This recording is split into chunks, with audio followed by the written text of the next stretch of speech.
నమస్తే, welcome to our channel. నేను ఆదిత్య.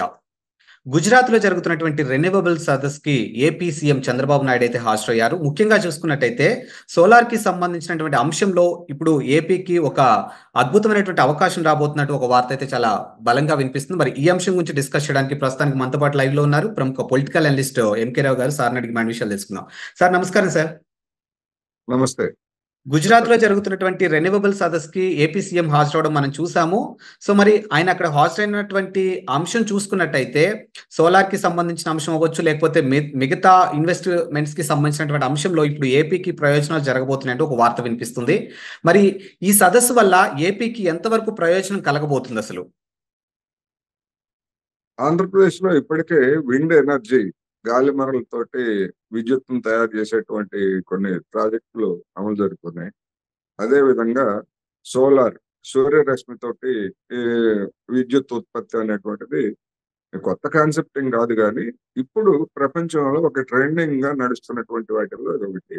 ఎందుకు అంటే మామూలు సహజ సాంప్రదాయకంగా బొగ్గుతోటి నడిచేటువంటి విద్యుత్ ప్రాజెక్టుల వల్ల పర్యావరణానికి హాని కలుగుతా ఉంది. రెండోది బొగ్గు నిల్వలు అనేటువంటివి ఎంతకాలం వస్తాయి? ఒకవేళ ఆ పరిమితమైనటువంటి బొగ్గు నిల్వలు అయిపోయినట్లయితే వాటికి ప్రత్యామ్నాయంగా ఏం చూసుకోవాలనేటువంటిది ఒక ప్రయత్నం ఎప్పటినుంచో ప్రపంచవ్యాప్తంగా నడుస్తా ఉంది. అదే విధంగా గ్యాస్ తోటి విద్యుత్తు ప్రాజెక్టులు కూడా కొన్ని ఉన్నాయి. గ్యాస్‌తో కావాలి. అందుకని వీటన్నిటికి కూడా అంటే సహజ వనరులుగా ఉన్నటువంటి వాటికి ఉన్నటువంటి పరిమితుల దృష్ట్యా ఒకవేళ అవి అయిపోతే లేదా అవి ఖర్చు భారంగా మారితే ప్రత్యామ్నాయంగా ఏమిటనేటువంటిది వస్తది. ముఖ్యంగా ఈ పర్యావరణము, కాలుష్యము దీని నుంచి బయటపడాలంటే హరిత ఎనర్జీ అంటున్నారు దాన్ని. హరిత ఎనర్జీ అంటే కాలుష్యం లేనటువంటి ఎనర్జీ. అటువంటి వాటిల్లో ఈ రెన్యూవబుల్ ఎనర్జీ సూర్యరశ్మి లేదా విండ్ ఎనర్జీ ఇటువంటివి. వీటికి సూర్యరశ్మికి కానీ లేకపోతే విండ్ ఎనర్జీకి కానీ ముడి సరుకు అంటే తయారీకి అవసరమైనటువంటి దానికి కొరత ఉండదు. ఎందుకంటే ఈ భూగోళం ఉన్నంత కాలం గాలి ఉంటుంది, వెలుగు, సూర్యరశ్మి ఉంటుంది గనక వాటికి అది ఉండదు. కాకపోతే అవి పెట్టడానికి అయ్యేటువంటి ఇనీషియల్ కాస్ట్ చాలా ఎక్కువ ఉంటుంది. దాన్ని భరించి దాన్ని కొనుగోలు చేయడానికి అవసరమైనటువంటి ఒప్పందాలు, వాటితో వచ్చేటువంటి సమస్యలు ఇవన్నీ కూడా ఉన్నమాట వాస్తవం. అందుకని అటువంటి పరిశ్రమలు తప్ప రాబోయేటువంటి రోజుల్లో, రాబోయే సంవత్సరాల్లో వాటికి ఎక్కువ అవకాశాలు ఉన్నాయి. అందుకని వాటిని పెట్టుబడులు పెట్టేటువంటి వాళ్ళు కూడా మాకేమి రాయితీలు ఇస్తారు? మాతో ఏ విధంగా విద్యుత్ ఒప్పందాలు కుదుర్చుకుంటారు?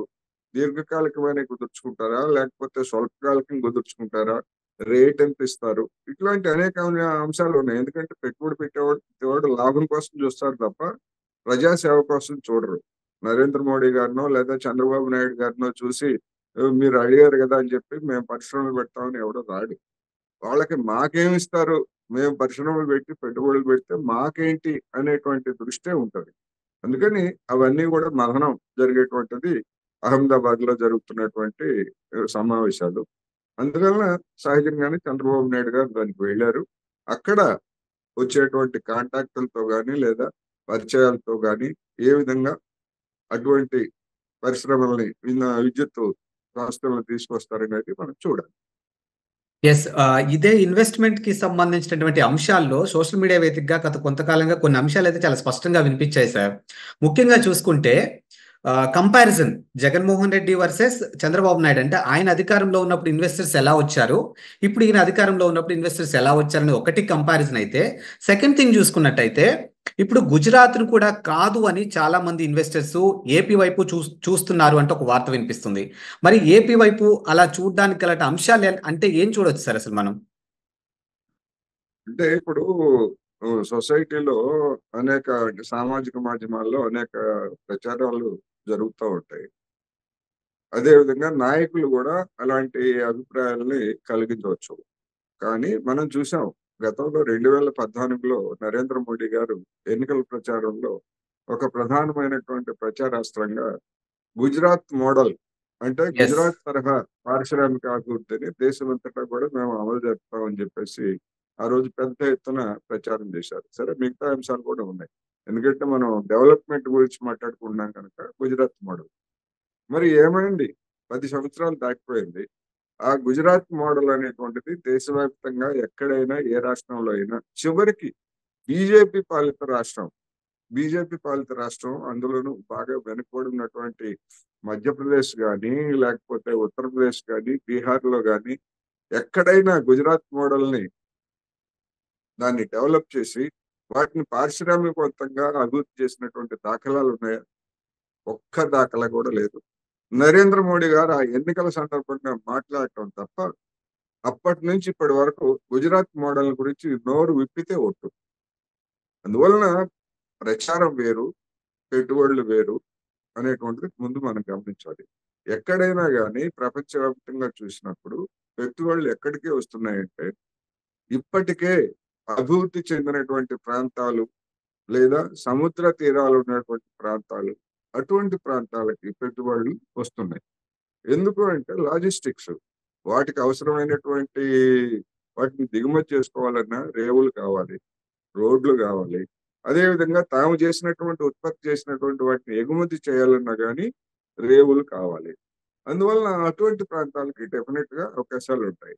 అలాంటి వాటిల్లో ఆంధ్రప్రదేశ్ అనేటువంటిది ఒక పెద్ద తీర ప్రాంతం ఉన్నటువంటి రాష్ట్రం అది.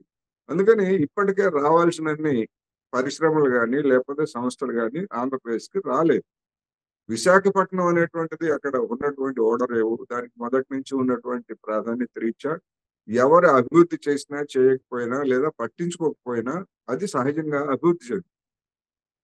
అందువల్ల ఇవాళ మొత్తం దేశవ్యాప్తంగా చూసినా లేదా ప్రపంచవ్యాప్తంగా చూసినా కానీ పెట్టుబడులు పెట్టేటువంటి వాళ్ళు ఎవరు ముందుకు రావట్లా. ఉన్నటువంటి వాటిని కొనుగోలు చేయటం లేకపోతే మెర్జర్లు చేయటం ఇటువంటి వాటిని చూస్తున్నారు తప్ప కొత్త వాటిని ముందుకు రావట్లేదు. అందుకని చంద్రబాబు నాయుడు గారు చేసేటువంటి ప్రయత్నం ఏ మేరకు సక్సెస్ అవుతుందా అనేటువంటిది ఆంధ్ర రాష్ట్ర ప్రజలు ఎదురు చూస్తున్నారు. మనం కూడా ఎదురు చూస్తుంది తప్ప ఇప్పటికే ఏదో మొత్తం వచ్చేసిందని గుజరాత్ నుంచి పెట్టుబడులు ఆంధ్రప్రదేశ్ వస్తాయనో లేదా మరొక రాష్ట్రానికి వస్తాయనో మనం అట్లా అనుకోక్కర్లేదు. ఎందుకంటే ఇప్పటికే చూసాం మనం గత 4 ఏళ్ల నుంచి చైనా కంపెనీలన్నీ భారతదేశానికి వస్తున్నాయని చెప్పేసి పెద్ద ఎత్తున ప్రచారం చేశారు. కానీ ఎక్కడా మనకు అలాంటి దాఖలాలు లేవు. అదేవిధంగా గుజరాత్ను వదిలేసి లేదా బొంబాయిని వదిలేసి పారిశ్రామిక కేంద్రాలుగా ఉన్నటువంటి హైదరాబాద్ ను వదిలేసి ఆంధ్రప్రదేశ్కి పొలవమంటూ పరిశ్రమలు వస్తాయి, పెట్టుబడులు వస్తాయంటే అది ప్రచారం తప్ప ఇప్పటికైతే అది వాస్తవ రూపం దాల్చలేదు. రాబోయే రోజుల్లో ఏమవుతుంది అనేది మనం వేచి చూడాలి. Thank you sir. నమస్తే.